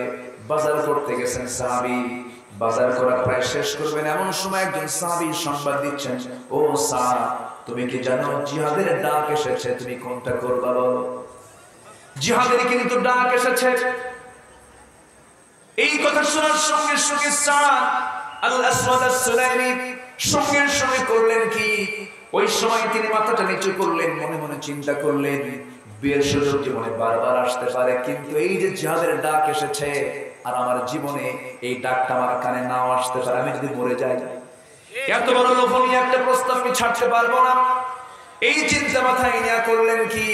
বিয়ের বাজারটা বন্ধ করে সেই টাকা দিয়ে একটা ঘোড়া কিনলেন, একটা তরবারি কিনলেন, যুদ্ধে ঝাঁপিয়ে পড়লেন, নবীর চক্ষু আড়াল করে। যুদ্ধ করতে গিয়ে যুদ্ধ করতে করতে এক পর্যায়ে তিনি আঘাতপ্রাপ্ত হয়ে শাহাদাত বরণ করলেন, শহীদ হয়ে গেলেন। নবীজির কাছে সংবাদ চলে এলো, ইয়া রাসূলুল্লাহ, সাদ তো শাহাদাত বরণ করেছে। রাসূল বলেন, কোন সাদ? যে সাদের বিয়ের কথা গতকালকে ছিল। আমার নবীজি আবেগটাকে ধরে রাখতে পারলেন না, দৌড় মেরে চলে গেলেন। চলতে চলতে গিয়ে তার সামনে গিয়ে হাজির হলেন, হাত পা কাটা, মস্তকটা বিচ্ছিন্ন অবস্থায় পড়ে আছে আমার নবীজি। এমন সময় সামনে থেকে দাঁড়ায় থেকে তার চেহারার দিকে তাকালেন, একবার মুস্কি মুস্কি হাসি মারেন, একবার তিনি কেঁদে ফেলেন। সাহাবীরা বলছেন, ইয়া রাসূলুল্লাহ, এমনটা আচরণ তো আপনার দ্বারা কখনো আমরা দেখি নাই, কেন এমন আচরণ করছেন? হাসেন একবার, কাঁদেন একবার। আমার নবীজি বলছেন, সাদের জন্য কাঁদিয়ে জন্য সাদের বিয়ের সমস্ত আয়োজন আমি করলাম, জাগতিক জীবনে আমার সাদ বিয়ে করতে পারল না, এই জন্য আমি কাঁদি। আর আমি হাসতেছি এই জন্য, আমার সাদ দুনিয়া থেকে বিদায় হওয়ার সঙ্গে সঙ্গে জান্নাতের হুররা তাকে টানাটানি করে বেহেশতের দিকে নিয়ে চলে যেতেছে। আমার নবীজি বললেন, সাহাবীরা, আমার সাদের জানাজার আয়োজন করো, জানাজার দায়িত্ব আমি নিলাম।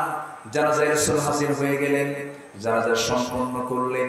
জানাজা সম্পন্ন করার পরে বলছেন সাহাবীরা, আমার সাদ যে ঘোড়া দিয়ে যুদ্ধ করেছে, যে তরবারি দিয়ে যুদ্ধ করেছে, সেই ঘোড়া তরবারি আমার সামনে নিয়ে আসা হলো। আমার নবীজি তরবারি এবং ঘোড়াটা হাতের মধ্যে নিয়ে বলছেন, হোরে মদিনাকে, ওই সুন্দরী মেয়েটাকে আমার সামনে হাজির করো। আর তার সামনে হাজির করা হলো। আমার নবীজি বলছেন, ও মদিনার সুন্দরী নারী, আজকে আমার সাদ বেঁচে থাকলে তোমার সঙ্গে তোর অবশ্যই বিয়ে হয়ে যেত। আমার সাদ তো বাজার ঠিকই করেছে, কিন্তু বিয়ের বাজার করতে পারেনি, সে করেছে জান্নাতের বাজার। জান্নাতের বাজার ঘোড়া আর এই তরবারি তার স্মৃতি ধরে রাখার জন্য আমি তোমাকে তার পক্ষ থেকে হাদিয়া স্বরূপ দিয়ে দিলাম। ওই মহিলা সাহাবী ওই ঘোড়ার তরবারি হাতের মধ্যে নিয়ে সন্তুষ্ট চিত্তে বাড়ির দিকে ফিরে গেলেন। বাড়ির দিকে ফিরে গেল, আমার ওয়াজও শেষ হয়ে গেল। নাকি শেষ করে দিল? ওয়াজ আবার শুরু হলো, সমস্যা নেই, আমরা শেষ করি আবার শুরু হলো, সমস্যা নেই। কষ্ট পাচ্ছেন আপনারা? আমার ভাইয়েরা, আমার ভাইয়েরা, ব্যালেন্স করে আজকে কথা বলতেছি, একটু গ্রামীণ জীবনে এসেছে, সাদামাটা কথা না বললে সবার তো বুঝ হবে না। আমাদের ক্লাসটা এমন ক্লাস মকিম ভাই, এমন একটা ক্লাস আমরা নেই, আলিম ক্লাসে, ইন্টারমিডিয়েট ক্লাসে যারা লেকচারের ক্লাস নেন সব ছাত্র দুই রকম না একরকম? একরকম না। ইন্টারমিডিয়েটের সমস্ত ছাত্রদের ক্যাটাগরি একরকম, ক্লাস 10, ক্লাস 9, ক্লাস 7 একরকম টিচিং দেওয়া যায়। কিন্তু এই যে ক্লাসে সব এসেছে, এখানে বুড়া আছে না নাই, যুবক আছে না নাই, অবাল বৃদ্ধ বনিতা, সব শ্রেণীর মানুষগুলো থাকে এই জায়গায়। ওয়াজ করা, ক্লাস নেওয়া সহজ না কঠিন? কঠিন। শুধু দোষ ধরা যায়, কিন্তু ওয়াজ এত সহজ নয়।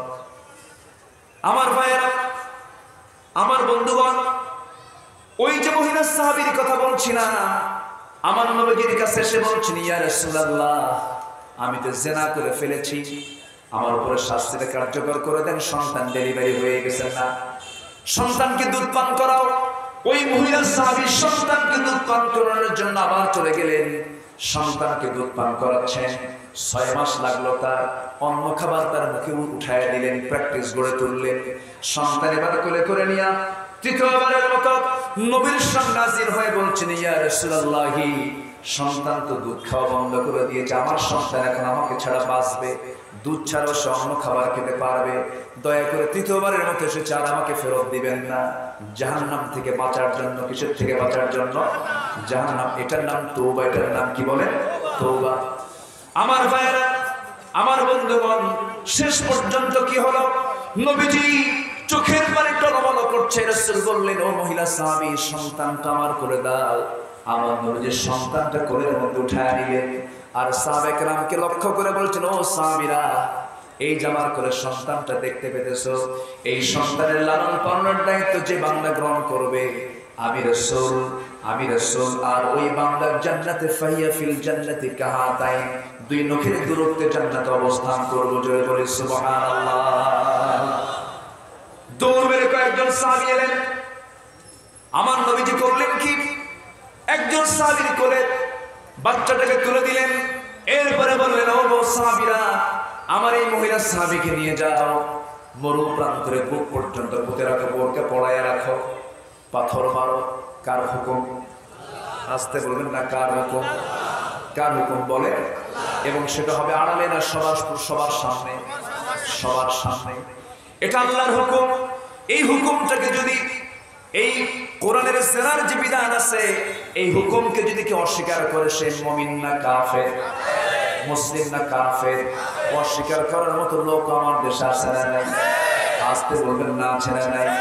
শুধু অস্বীকার, শুধু ওই আয়াত কি শুধু অস্বীকার করে না, বরঞ্চ বলে এটা বর্বর আইন, মধ্যযুগ আইন। এই সমস্ত কথাগুলো বললে পরে তার ঈমান কি থাকবে নাকি? ঈমান তো থাকবে না। সৃষ্টি যার, আইন চলবে একমাত্র তার, ঠিক কি না? তাও আল্লাহ বলছেন, আলা লাহুল খালক ওয়াল আমর, সাবধান, সৃষ্টি যার, আইন চলবে কিন্তু তার।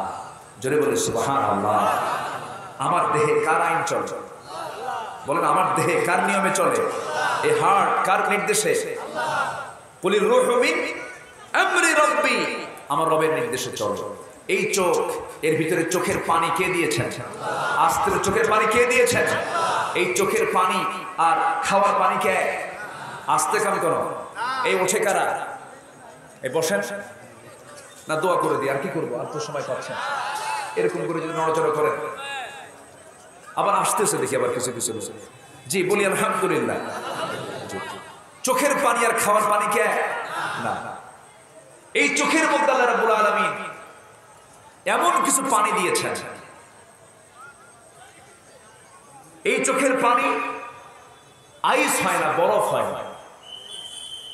যদি বরফ হয়ে যেত তাহলে তো চোখ হ্যাং মারত। চোখ কি মারত? হ্যাং মারত, মানে যেদিকে চায় ওইদিকে। কি কথা বলছেন?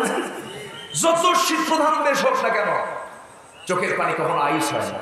চোখের পানি, চোখটাকে ধরানোর জন্য আল্লাহ পাক এমন পানি দিয়েছেন, এই পানি বের করার জন্য মেশিন আছে না নাই? আসতে বলবেন, আছে না নাই?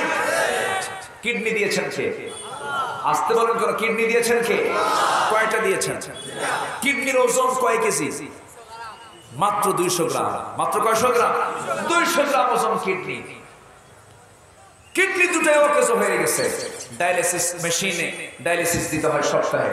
ডায়ালিসিস মেশিনের ওজন হলো 100 কেজি। আর ওই ডায়ালিসিস করার জন্য আল্লাহ পাক যে মেশিন আমার দেহে দিয়েছেন মাত্র 200 গ্রাম। সুবহানাল্লাহ বলা যাবে না?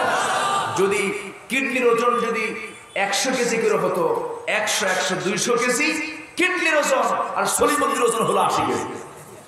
তাহলে এখন সলিমুদ্দি চলতো না কিডনি চলতো? অসুবিধা হয়ে যেত।